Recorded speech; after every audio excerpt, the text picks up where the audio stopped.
जय हिंद दोस्तों, नमस्कार। डेली रीड बुक में आप सभी का स्वागत है। आज हम लोग 11 जनवरी 2021 का पेपर देखेंगे और यह पेपर फर्स्ट शिफ्ट का पेपर है और यह पेपर आरआरबी एनटीपीसी सीबीटी 1 का पेपर है। और हम लोग इस वीडियो में जनरल अवेयरनेस के प्रश्नों को देखेंगे। आज का पेपर 39वां पेपर होगा, यानी इससे पहले 38 पेपर का हम लोग अध्ययन कर चुके हैं।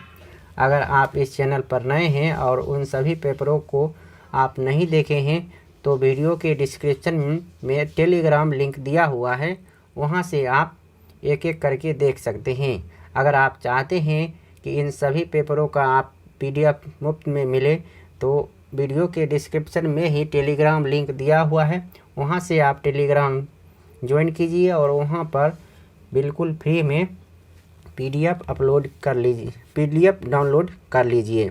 तो चलिए स्टार्ट करते हैं। आज 39वां सेट है। पहला प्रश्न है, गीतात्मक कविता माई मदर एट 66 किसने लिखी है? तो इसका आंसर होगा कमला दास।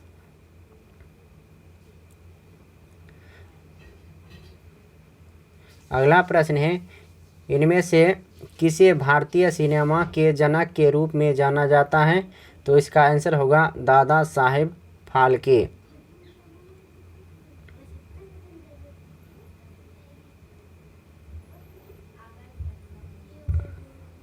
अगला प्रश्न है, कंप्यूटर के संदर्भ में किसी स्टोरेज डिवाइस से डेटा प्राप्त करने या किसी परिधीय इकाई यानी पेरिफेरल यूनिट से डेटा प्राप्त करने के लिए लिया गया समय डैश के रूप में जाना जाता है?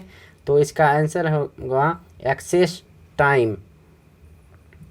अगला प्रश्न है, अंतर्राज्य विवादों में सामान्य समन्वय के लिए भारत के संविधान के निम्नलिखित में से किस अनुच्छेद के तहत एक अंतर्राज्यीय परिषद का गठन किया गया है? तो इसका आंसर होगा अनुच्छेद 263।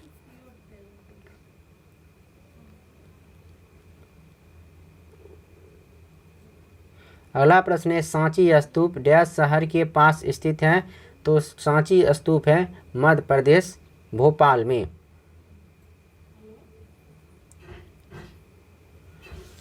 उन्नीस 1992 में ब्राज़ील में आयोजित हुई United Nations conference on environment and development को किस नाम से जाना जाता है? तो इसका आंसर होगा पृथ्वी शिखर सम्मेलन।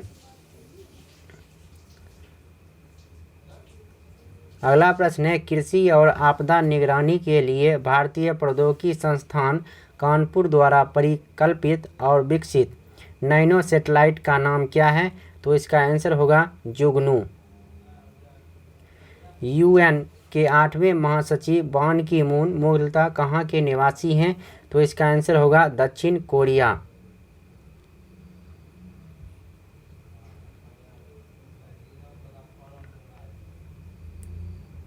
अगला प्रश्न है, निम्नलिखित में से किसने टिप्पणी की थी कि दक्षिण अफ्रीका ने महात्मा को बनाया था? तो इसका आंसर होगा चंद्रन देवनेशन। भारत में किंग जॉर्ज पंचम और क्वीन मैरी के स्वागत के लिए 1911 में गेटवे ऑफ इंडिया को पारंपरिक डैश शैली में बनवाया गया था? तो इसका आंसर होगा इंडो सार्सेनिक। अगला प्रश्न है, आधुनिक विद्युत जनरेटर डैश के सिद्धांत पर कार्य करता है? तो इसका आंसर होगा विद्युत चुंबकीय प्रेरण। गुजरात स्थित जूनागढ़ की गिरनार पहाड़ियाँ डैश आमों की किस्म के लिए प्रसिद्ध हैं? तो इसका आंसर होगा केसर। अगला प्रश्न है, निम्नलिखित में से कौन सी ई-शॉपिंग वेबसाइट नहीं है? तो इसका आंसर होगा www.twitter.com, जबकि www.prepfry.com, flipkart.com और jobong.com ये सभी ई-शॉपिंग वेबसाइट हैं।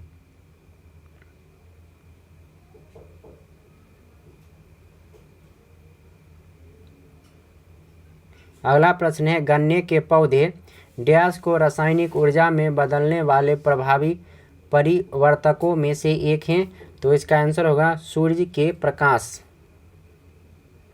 अंतर्राष्ट्रीय परमाणु ऊर्जा एजेंसी यानी IAEA की स्थापना किस वर्ष की गई थी? तो इसका आंसर होगा 1957 में। और इसका मुख्यालय कहाँ है? तो पेरिस फ्रांस में है।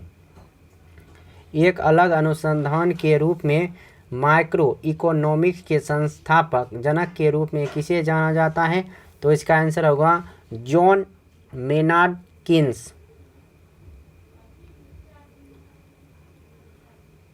अगला प्रश्न है सहसंयोजक बंध दो परमाणुओं के बीच इलेक्ट्रॉनों की साझेदारी के परिणाम स्वरूप निर्मित होते हैं ताकि दोनों पूरी तरह से भरे हुए डैश कोश में प्राप्त कर सकें। तो इसका आंसर होगा बाह्यतम। आँख की एक फोकस दूरी को समायोजित कर निकट और दूर की वस्तुओं पर ध्यान केंद्रित करने की क्षमता को आँख की या आँख का डैश कहा जाता है? तो इसका आंसर होगा समंजन। प्रथम गोलमेज सम्मेलन कब शुरू हुआ था? तो इसका आंसर होगा नवंबर 1930 ईस्वी में। भारत में डैश में परमाणु ऊर्जा की गतिविधियों की निगरानी के लिए परमाणु ऊर्जा आयोग यानी एटॉमिक एनर्जी कमीशन की स्थापना की गई थी। तो इसका आंसर होगा अगस्त 1948 ईस्वी में। लखनऊ कढ़ाई की किस पारंपरिक कला के लिए प्रसिद्ध है? तो इसका आंसर होगा चिकनकारी। अगला प्रश्न है भारत रत्न पुरस्कार के प्रथम प्राप्तकर्ता और स्वतंत्र पार्टी के संस्थापक कौन थे? तो इसका आंसर होगा C राजगोपालाचारी।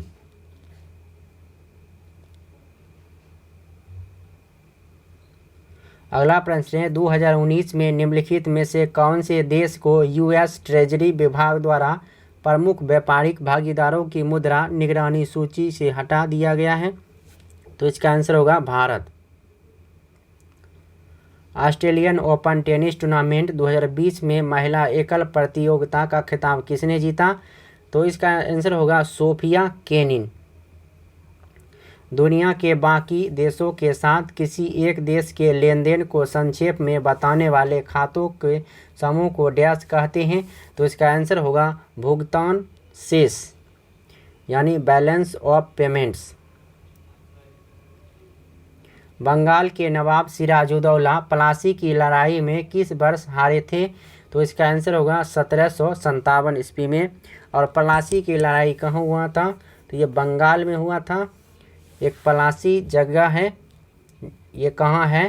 तो बंगाल में है और नदिया जिले में स्थित है। अगला प्रश्न है 2018 में केंद्र सरकार ने भारत के विशेष आर्थिक क्षेत्र यानी SEZ स्पेशल इकोनॉमिक जोन नीति का अध्ययन करने के लिए प्रतिष्ठित व्यक्तियों के एक समूह का गठन किया। समूह की अध्यक्षता डैश द्वारा की गई थी? तो इसका आंसर होगा बाबा कल्याणी।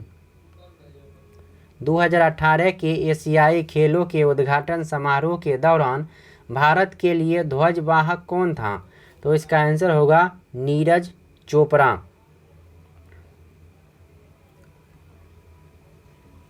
किसानों की त्वचा को कीटनाशकों के प्रभाव से बचाने के लिए डैश द्वारा एक टॉपिकल जेल विकसित किया गया है? तो इसका आंसर होगा स्टेम सेल विज्ञान और पुनर्योजित चिकित्सा संस्थान।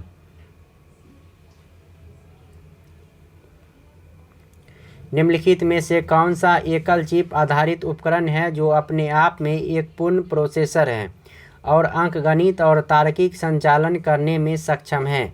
तो इसका आंसर होगा माइक्रो प्रोसेसर। अगला प्रश्न है 1929 की महामंदी यानी दी ग्रेट डिप्रेशन ऑफ 1929 इनमें से किस क्षेत्र में शुरू हुई थी? तो इसका आंसर होगा उत्तरी अमेरिका। सहायक गठबंधन 1798 में डैश द्वारा तैयार एक गैर हस्तक्षेप नीति थी? तो इसका आंसर होगा लॉर्ड वेलेस्ली।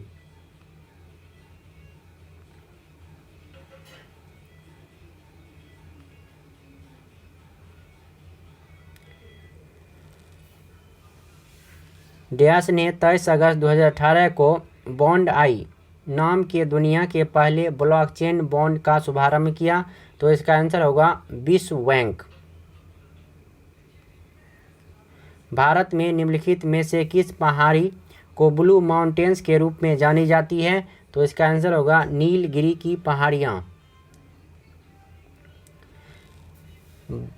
वर्ष डैश में राष्ट्रीयकरण के बाद इंपीरियल बैंक ऑफ इंडिया का नाम बदलकर भारतीय स्टेट बैंक कर दिया गया। तो इसका आंसर होगा 1955 ईस्वी में। वर्ष डैश में छत्तीसगढ़, उत्तराखंड और झारखंड राज्यों का गठन हुआ। तो इसका आंसर होगा 2000 में।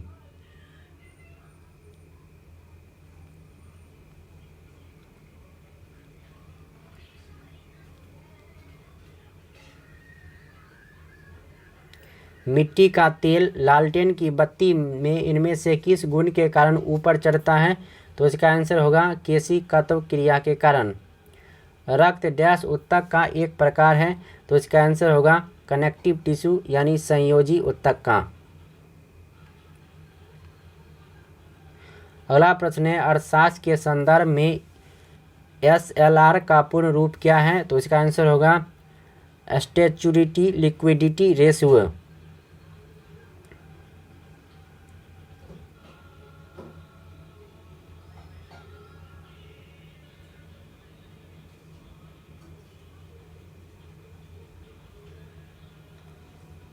ऑड मैन आउट का प्रश्न है नीचे दिए गए 4 शब्दों में से 3 किसी तरह संगत हैं और एक असंगत है। असंगत का चयन करना है। विशेषण, क्रिया, संज्ञा। यह एक वाक्य है। तो एक वाक्य विशेषण, क्रिया, संज्ञा के मिलने से बनता है और वाक्य में सभी चीज हो सकते हैं।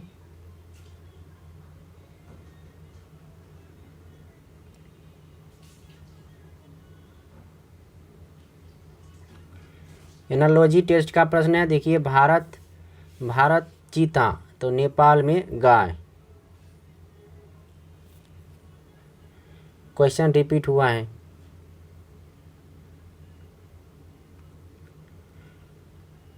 तो इस वीडियो में इतना ही। अब नेक्स्ट वीडियो में नेक्स्ट पेपर के साथ फिर मुलाकात होगी। तब तक के लिए नमस्कार, जय हिंद।